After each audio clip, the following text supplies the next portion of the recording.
Texture आणा, texture असेल यांचं, टेक्चर असते.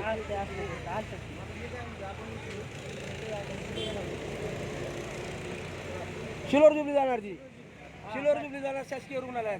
तिथं सगळं PM होणार त्यांचं आणि नंतर कार्यक्रम होणार.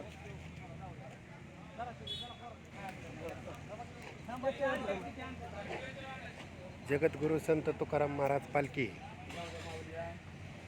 सोहळ्याच्या निमित्तानं भक्त भाविक वारकरी समुदाय पंढरपूरच्या दिशेने पायी चालत निघाले असताना बारामती तालुक्यातील जळोची या ठिकाणी रामा काळे बांडगाव यवत या भागातील एक वारकरी यांचं आकस्मिक निधन झाले. या निधनाबद्दल काही माहिती अद्यापही स्पष्ट झालेली नाही आहे. याची माहिती काही काळातच थोड्या वेळात मिळेल.